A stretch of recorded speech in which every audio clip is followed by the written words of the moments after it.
Assalamualaikum warahmatullahi wabarakatuh, para mahasiswa. Selamat bertemu dalam perkuliahan pendidikan Pancasila. Ya, di kelas matematika ini kita akan bersama-sama belajar tentang bagaimana Pancasila ya sebagai dasar negara kita, sebagai falsafah kehidupan bangsa kita. Tentu ini menjadi penting ya, karena kita hidup di sebuah negara yang memiliki landasan ideologis tertentu ya, dengan sebuah dasar negara tertentu. Tentu kita harus memahami ya ideologi dan falsafah hidup bangsa kita ini. Ya, kita tidak bisa lepas atau kita senantiasa merasa mengikatkan diri ya, dengan filosofi ya, dasar negara kita ya. Ya, karena disinilah kita hidup ya, disinilah kita menjalani kehidupan ya, yang semuanya tidak lepas dari ruang dan waktu ya, di mana kita berada gitu. Ya, baiklah. Sebelum perkuliahan dimulai, saya akan memperkenalkan diri saya sendiri dulu.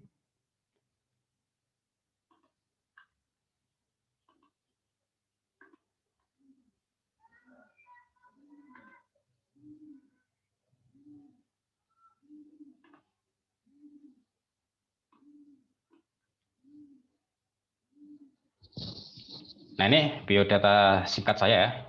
Yang paling atas itu nama saya, Yudi Hartono ya, dengan gelar itu depan dan belakang. Kemudian saya lahir di Cilacap. Ini sebuah daerah yang ya cukup jauh ya.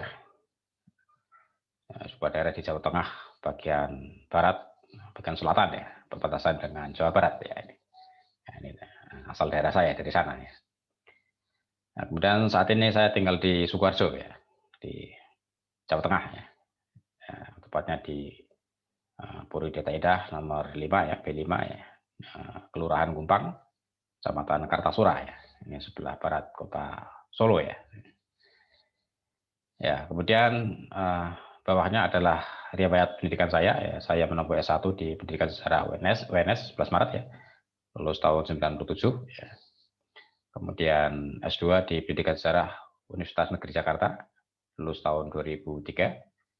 Dan terakhir S3 di Ilmu Pendidikan UNS juga tahun 2004 sampai 2019. Ya, ini riwayat pendidikan saya.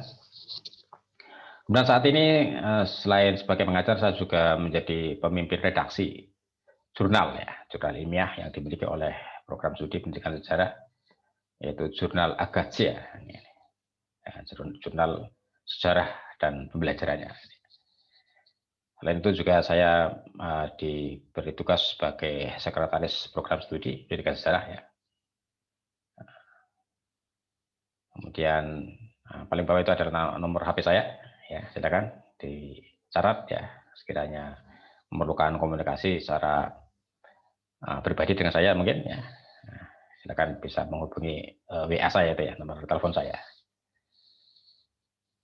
Baiklah begitu para mahasiswa, sekilas tentang perkenalan saya ya, barangkali seandainya diperlukan perkenalan lebih lanjut ya, nanti bisa ya sambil jalan kita sambil apa ya berbincang-bincang ya selama perkuliahan ini berjalan selama 1 semester ya. Ya, begitu.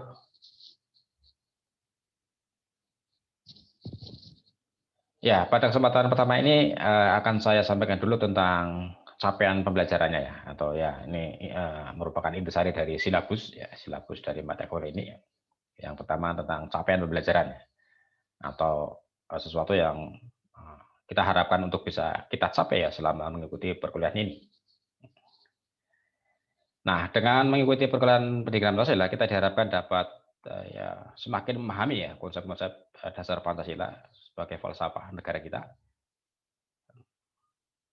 dan segala hal yang terkait dengan keberadaan dan pewujudan nilai-nilai Pancasila dalam kehidupan bermasyarakat, berbangsa, dan bernegara ya di setiap bidang kehidupan. Inilah ya ini tadi saya sampaikan di depan ya, bahwa kita sebagai warga negara Indonesia ya mesti paham ya tentang falsafah hidup negara kita dasar negara kita ya.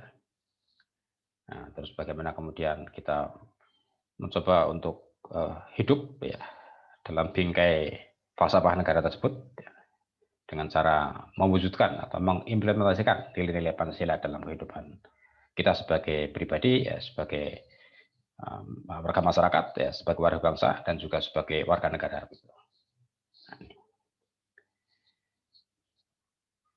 Nah, tentu ini akan berbeda ya capaian pembelajaran pendidikan Pancasila dari jenjang pendidikan sebelumnya ya. Ketika Anda di SMA barangkali sudah mendapatkan materi ini ya, tetapi kalau di jenjang mahasiswa ya, ini akan semakin banyak mengupas Pancasila dari segi filosofi ya, dari segi filsafat ya. Nah, kalau di SMA barangkali lebih banyak kepada materi-materi yang sifatnya nilai-nilai ya, kemudian fakta-fakta ya, sejarah misalnya ya. Nah, tapi kalau sudah di tingkat mahasiswa ini sudah lebih banyak menyangkut filosofi ya, filosofi Pancasila. Ya, ini tidak lepas dari kerangka besar kurikulum di jenjang pendidikan itu yang berbeda-beda ya. Kalau di jenjang SMA biasanya kerangka kurikulum itu 75% lebih banyak materi ya. Sementara 25% itu ya sedikit menyinggung tentang keilmuannya ya, atau filosofinya ya, atau nilai-nilainya ya. Nah, sementara di jenjang S1 ya, S1 mahasiswa S1 ini biasanya sudah 50% sudah filosofi ya, atau keilmuannya ya. Sementara 50% lagi secara materinya ya, materi ilmu itu sendiri ya. Nah, sementara nanti kalau Anda di jenjang S2 dan S3 ini akan lebih banyak lagi ya aspek filosofinya ya. Nah, sampai 75% filosofinya gitu ya. Sementara materinya hanya 25% gitu. Ya, jadi kita semestinya sudah bisa segera menyesuaikan diri ya dengan suasana belajar di SMA dan suasana belajar di perguruan tinggi ya. Kalau suasana belajar di perguruan tinggi akan banyak bertemu ya dengan materi-materi yang sifatnya teori ya, filosofi ya, dengan istilah-istilah yang ya, cukup rumit, cukup kompleks. Nah, itu ya, kita tidak boleh kaget gitu ya. Kalau dulu di SMA barangkali belum pernah menjumpai istilah-istilah yang susah-susah ya, istilah-istilah yang lebih rumit ya, yang asing ya, bahasa asing, bahasa Latin ya. Nah, tapi kalau sudah mahasiswa akan banyak berjumpa dengan istilah-istilah yang istilah filosofi, istilah teori-teori ya, istilah keilmuan ya. Nah, ini harus kita segera bisa menyesuaikan diri gitu ya. Nah, sehingga nanti kalau ada dosen yang menjelaskan dengan bahasa yang agak tinggi gitu ya, kita berusaha untuk segera beradaptasi ya.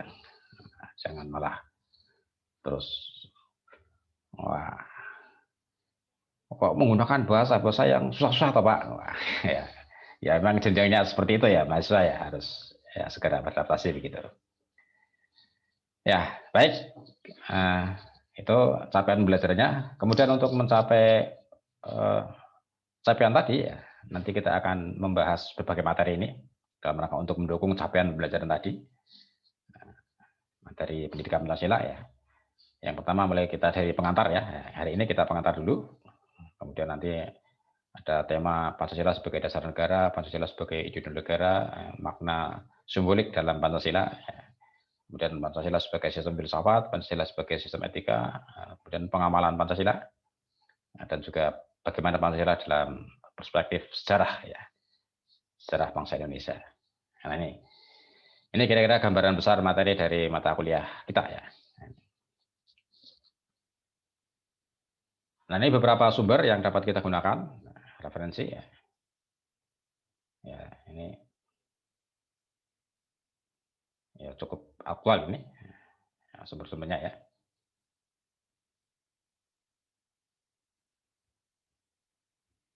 Ya, baik, kita mulai ini pengantar ya, pengantar pendidikan Pancasila. Jadi seperti halnya mata kuliah lain ya. Ini setiap mata kuliah biasanya mencakup 3 ranah, ya, 3 dimensi ya, atau 3 aspek ya. Demikian pula dengan pendidikan Pancasila, ini juga mencakup 3 aspek ya, atau 3 ranah ya, yaitu ranah kognitif, afektif, dan psikomotorik. Ya. Kognitif ini ranah pengetahuan ya, atau aspek yang sifatnya pengetahuan. Ya, tentu saja ini pengetahuan tentang Pancasila ya, kalau dalam mata kuliah ini. Seluk-beluk pengetahuan tentang Pancasila. Kemudian afektif ya, nilai apa sikap ya, nilai-nilai ya. Bagaimana kita menggali nilai-nilai yang ada dalam Pancasila ya. Kemudian bagaimana kita bersikap ya sebagai warga negara terkait dengan nilai-nilai Pancasila. Dan tidak sampai hanya pengetahuan dan sikap atau nilai-nilai, mata kuliah ini juga sampai pada ranah atau aspek psikomotorik ya, aspek perilaku ya. Jadi bagaimana perilaku kita ya. Setelah kita tahu, oh Pancasila itu seperti itu, oh nilai-nilai yang terkandung di dalam Pancasila itu begitu.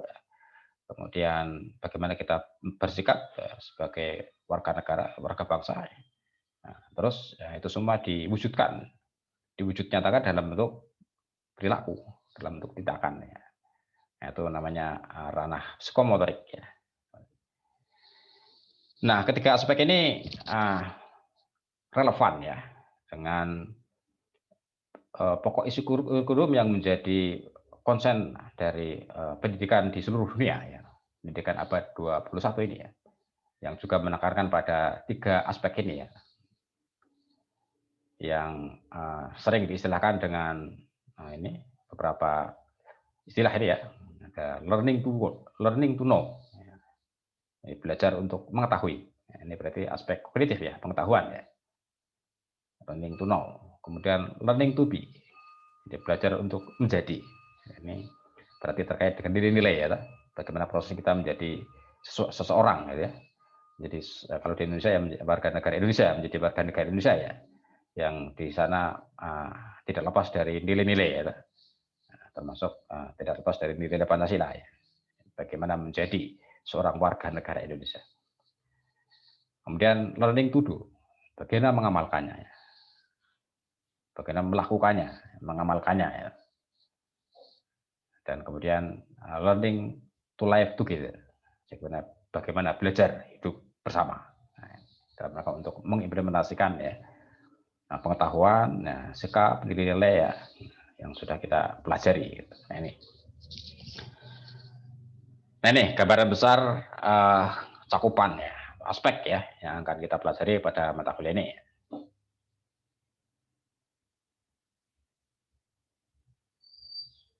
Ya, baik. Kita masuk pada pengantar ini tentang pendekatan pendidikan Pancasila. Yang pertama adalah pendekatan filsafat. Ya. Jadi ini beberapa pendekatan yang biasanya digunakan untuk mempelajari atau mengkaji Pancasila ya. Yang pertama pendekatan filsafat. Nah ini seperti saya katakan tadi ya di jenjang mahasiswa ya. Ini tidak lepas atau seringkali pembahasannya itu sampai ke filsafat ya. Nah, filsafat juga bisa digunakan untuk mempelajari ya, Pancasila. Jadi Pancasila dalam sudut pandang filsafat. Nah, sudut pandang filsafat ada 2 ya yang biasanya digunakan, yaitu pendekatan hermeneutik dan pendekatan pedagogis. Nah, ini 2 pendekatan yang secara filosofis ya bisa kita gunakan untuk memahami ya Pancasila. Kemudian juga pendekatan historis, pendekatan sejarah, dan juga pendekatan ketatanegaraan atau pendekatan yuridis konstitusional ya. Ini. Nah, ini 3 pendekatan yang biasa digunakan untuk menggali ya, atau memahami Pancasila. Ya, untuk selanjutnya nanti akan kita bahas satu persatu ya. Nah, ini. Nah, pendekatan filsafat paling banyak digunakan ini ya. Ya, seringkali atau ya pendekatan yang banyak digunakan itu pendekatan filsafat ya. Ya di samping pendekatan historis juga pendekatan yuridis ya. Nah, tapi pada umumnya yang lebih digunakan atau lebih sering digunakan adalah pendekatan filsafat. Nah, tadi di depan ya ini penjelasan dari yang di depan, ya, poin-poin yang di depan, yaitu tentang pendekatan filsafat.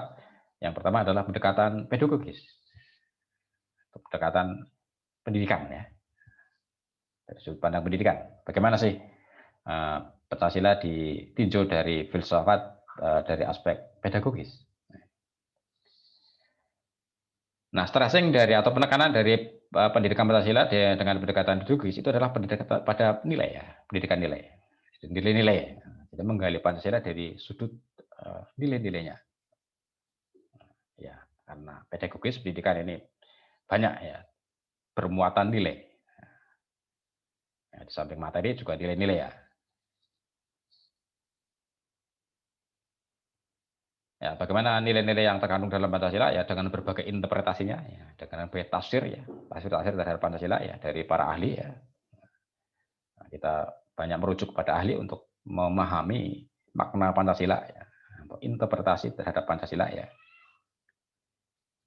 Nah, sehingga dengan pendekatan ini maka kita akan mengetahui, menggali nilai-nilai, ya, dan kemudian nilai-nilai itu kita jadikan dasar, ya, pedoman bagi kehidupan kita, ya, sebagai pandangan hidup bagi bangsa kita, ya, dan juga sebagai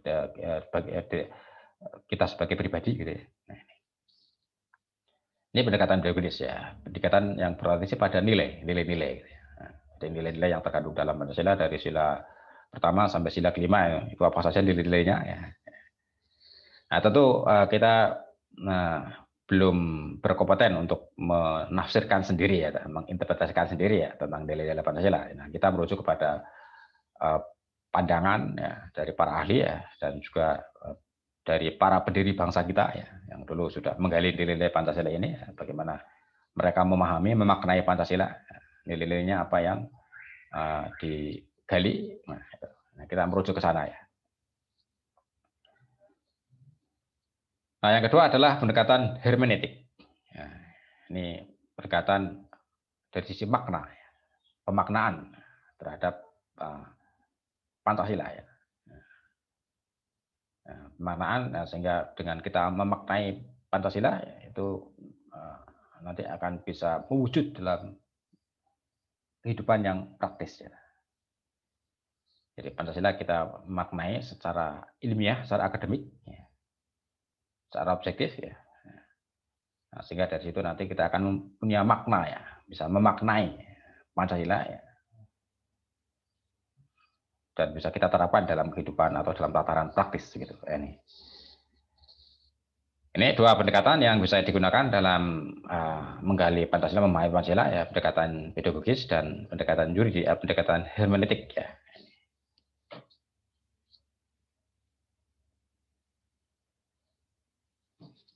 Nah, karena filsafat banyak digunakan untuk memahami Pancasila, ya, kita sedikit ini menyinggung tentang bagaimana filsafat sih, ya.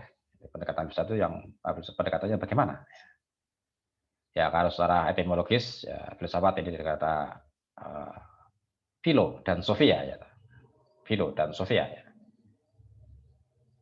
Philo yang artinya cinta, ya. Sophia, kebijaksanaan, ya. Jadi filsafat itu mencintai kebijaksanaan. Jadi orang yang belajar filsafat itu semestinya semakin mencintai kebijaksanaan, atau semakin bijaksana, gitu, ya. Sikap yang semakin bijak, ya, karena, ya, berpikir sampai mendalam, ya, berpikir filosofis, ya, ini. Bukan hanya berpikir, ya, yang sederhana, yang,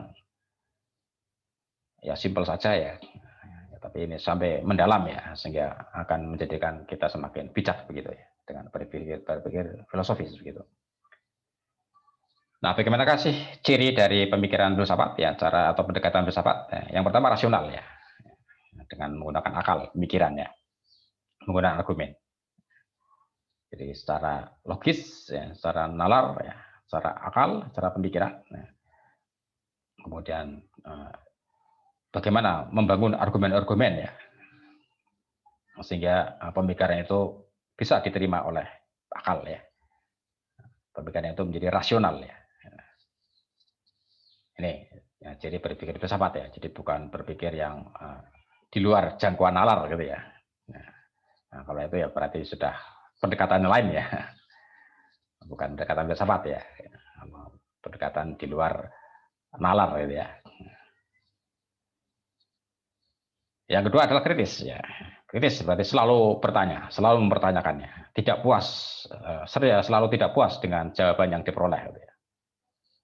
Nah, sehingga ya tidak cepat puas ya, baik dengan jawaban yang diperoleh sendiri maupun dari orang lain ya, itu akan selalu berusaha untuk mempertanyakan, sudah betul enggak sih, sudah tepat enggak ini jawaban atau ya pengetahuan yang kita miliki ya, kita peroleh ya, ilmu yang kita peroleh ya, selalu bertanya begitu, sehingga menimbulkan rasa ingin tahu terus ya, menimbulkan daya kritis terus ya, langsung merasa tidak puas ya, ini kritis ya, sehingga semakin hari akan semakin bertambah terus ya, semakin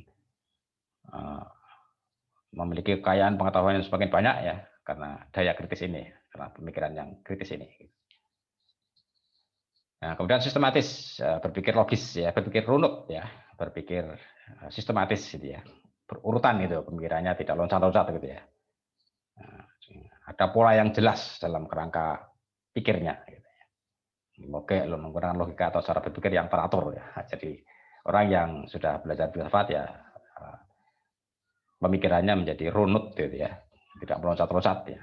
Pembicaraannya bisa ya dilihat wah selalu sistematis gitu ya, dengan pola pemikiran yang teratur gitu ya, tidak meloncat-loncat gitu ya. Nah, ya sehingga orang yang sudah belajar filsafat akan berpikir dengan runut tadi ya. Bicaranya tidak ke sana kemari, ngalor ngidul ya, tapi sudah runut gitu ya. Ya, kemudian menyeluruh holistik ya. Jadi berpikir dari berbagai aspek, dari banyak aspek ya, tidak hanya dari satu aspek ya. Ya, dari aspek sosial, ekonomi, politik, budaya, dan seterusnya ya. Nah, sehingga pendekatannya akan menyeluruh ya, dari berbagai aspek. Gitu. Kemudian mendalam ya. Pemikiran filsafat itu bersifat mendalam ya. Menjelajah pemikiran sampai ke akarnya ya. Sampai ke akar-akarnya. Nah, sehingga berpikir filsafat itu bisa dikatakan sebagai ya, cara berpikir yang radikal ya. Radikal itu dari kata radik ya, yang artinya akar ya, artinya berpikir sampai ke akar-akarnya begitu. Ya, ini dalam pengertian radikal, dalam pengertian ilmu pengetahuan ya, filsafat ya, bukan dalam pengertian politik ya. Radikal dalam pengertian politik ya, ya gerakan-gerakan yang ya ingin berusaha melakukan perubahan secara besar, secara mendasar ya, kadang-kadang dengan cara-cara yang kekerasan gitu ya, radikal dalam pengertian politik ya. Nah, tapi ini dalam pengertian filsafat ya, berpikir sampai jauh ke akarnya ya, sampai mendasar gitu ya.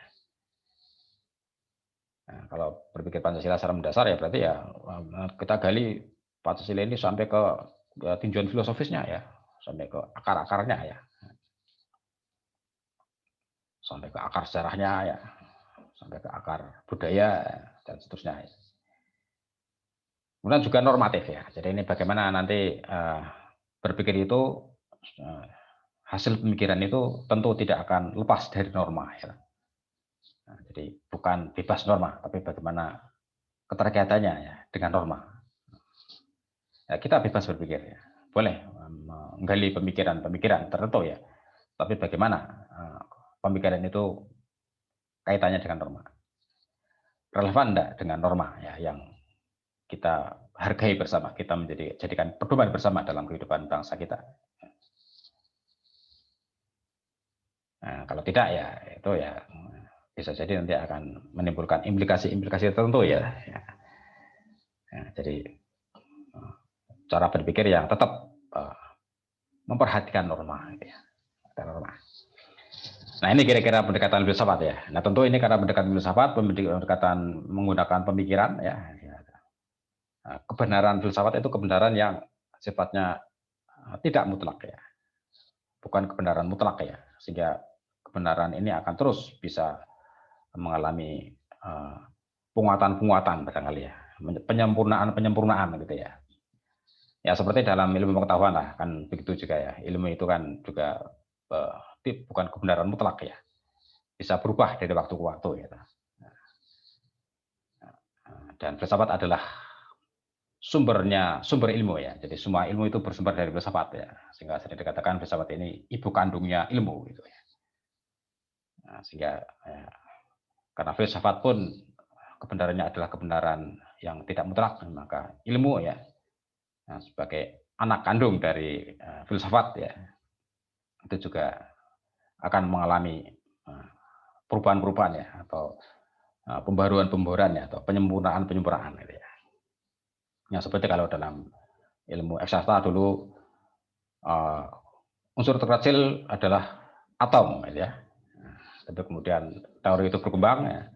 Seiring dengan ditemukannya penemuan-penemuan baru ya, katanya unsur terkecil bukanlah atom tapi inti atom gitu ya misalnya. Itu selalu berkembang begitu ya. Nah, itu akibat dari pemikiran yang sampai ke akarnya, sampai mendalam ya, sampai menyeluruh ya, sehingga menghasilkan sebuah temuan-temuan baru ya dalam dunia ilmuwan ya. Nah, itu semua bersumber dari pemikiran filsafat gitu. Nah, baik, itu kira-kira gambarannya ya. Nanti bagaimana Pancasila dilihat dari sudut pandang filsafat ya dengan cara yang rasional gitu ya. Nah, tetap kita terus berusaha untuk menambah atau memperkuat ya pengetahuan kita ya dengan daya kritis kita ya. Nah, kemudian kita pelajari secara runut, secara sistematis, ya. Kemudian juga dengan sudut pandang berbagai aspek ya. Dan mendalam ya sampai ke nilai-nilainya, ke filosofinya ya, dan juga bagaimana aspek normanya, normatifnya gitu ya.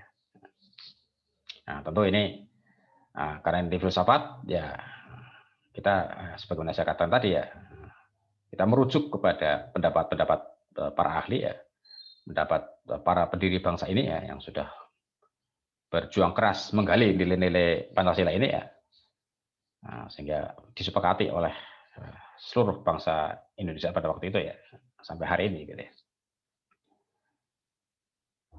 Nah ini kira-kira nanti ya, jadi kalau dengan pendekatan pedagogis kita akan menggali nilai-nilai Pancasila, kemudian dengan pendekatan tadi ya yang filosofis sampai ke norma ya, sehingga kedua ini nilai-nilai dan norma ini akan menjadikan atau menjadi pedoman bagi kita dalam berperilaku ya, bertingkah laku sebagai warga bangsa negara Indonesia. Gitu. Nah, baik, gitu para pemirsa kira-kira pengantar dari saya untuk mata kuliah ini ya. Sekali lagi ini mata kuliah yang penting bagi kita ya, karena menyangkut dasar negara ya, filsafat negara ya, yang sudah menjadi kesepakatan bangsa Indonesia ya, yang sudah digali oleh para pendiri bangsa ini ya, dengan perjuangannya, dengan pengorbanannya ya, yang berdarah-darah ya dalam mendirikan bangsa dan negara ini ya. Tentu kita harus terus menghargai ya perjuangan mereka ya dengan tetap berusaha untuk menjadi warga negara yang tetap menjaga ya Pancasila sebagai dasar negara, sebagai kesepakatan kita bersama ya. Nah, ini sudah semestinya ya, karena kita hidup di negara Indonesia ya. Nah, kita ya bingkai kehidupan kita ya bingkai kehidupan bangsa dan negara Indonesia yang berdasarkan Pancasila ini gitu ya. Tentu tidak logis ya kalau kita hidup di negara Indonesia tapi kita menjadikan bingkai atau ideologi pandangan hidup negara lain ya. Ini tentu berarti kita terserabut dari akar kehidupan kita sebagai bangsa dan negara, sebagai warga bangsa Indonesia gitu. Baik, demikian para pemirsa. Nah, sekiranya ada sesuatu yang perlu disampaikan atau ditanyakan bisa melalui forum ini ya, atau bisa melalui WA group yang kita punya gitu. Ya. Demikian, semoga bermanfaat bagi kita semua. Ya. Terima kasih. Assalamualaikum warahmatullahi wabarakatuh.